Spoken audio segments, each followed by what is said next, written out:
Hey y'all, I'm going to show you how to get squeaky clean greens. Y'all, there's not going to be no dirt, no bugs, no nothing on these greens when you follow this method. And you're not going to need salt, and you're also not going to use vinegar. Now, I know that's the old school way, but I'm going to show you the method that I use to get the cleanest greens you have ever seen. Now, these collard greens are from my garden. So they have bugs, they have eggs, they have everything on them that you might find on some greens, y'all. Dirt, everything. So I'm going to get those cleaned super good. Now the kale is from the store. So I'm going to go through this one and pick off any parts that are bad. I'm also going to use one bundle of turnip greens, but you could substitute mustard instead. I want to show you all that this method works for any, and I do mean any type of greens. I'm going to go through and pick out any pieces of grass or weeds that have gotten trapped in between the greens and throw those out. And then I'm going to put a little bit of soap on the side in the water. I'm going to agitate it so that there's some slight bubblage going on, okay, if that's even a word.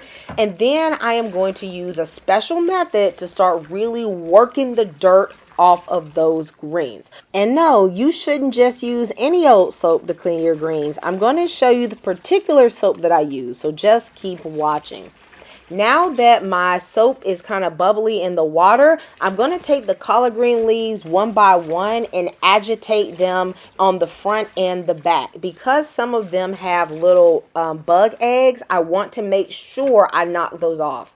Then I'm going to take the greens and literally start to pick them up and agitate them the way you might agitate, say, clothes, or this reminds me a lot of a washing machine, how it agitates the clothes. Obviously these are greens, but you guys get the illustration here, okay? You want to pick them up and drop them down. You want to take your hands and push them back and forth in the water. This is going to help dislodge any dirt, and also it's going to help remove those pesticides. You may not know this, but greens are heavily sprayed with pesticides because they're such a target for bugs. And I really like to work off, anything that could be on the greens. Now look at how cloudy this water is. And I'm also going to show you how much dirt came off just on this first wash. It was a ton of dirt that was released. If you look closely, you're going to see that there's bundles of dirt around the sides on the sink. Okay, we got all of that off. I'm going to rinse this down, and yes, you must rinse it down, okay, because you don't want it to get back on your greens. And then I'm going to rinse any residual suds off of the greens. Now, the old school method would say that you need to repeat this about 2 or 3 times. And if your greens are super dirty, you can repeat the process 1 or 2 more times.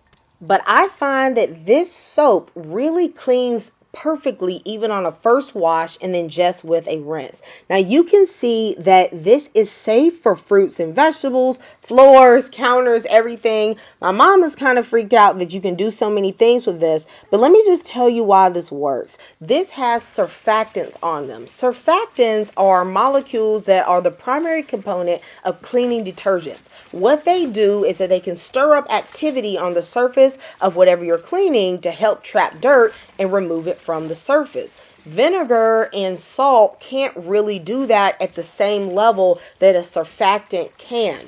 Don't let the big words or, different ingredients on the bottle scare you from thinking that it's unsafe. It's better to be informed than to let scientific sounding words that we don't know scare us from using things that are actually safe and could actually make our lives a lot easier. So I am going to just give this one last rinse, and as you can see, there's pretty much no dirt on the bottom. So that first clean was really, truly very effective. But of course, we want to make sure there's no suds left. There's absolutely no soap taste on these greens. They are squeaky clean and they are ready to be prepared in whatever recipe that you want. I'll link this product down below. Let me know how you clean your greens and if you're going to try this method. Goodbye and God bless.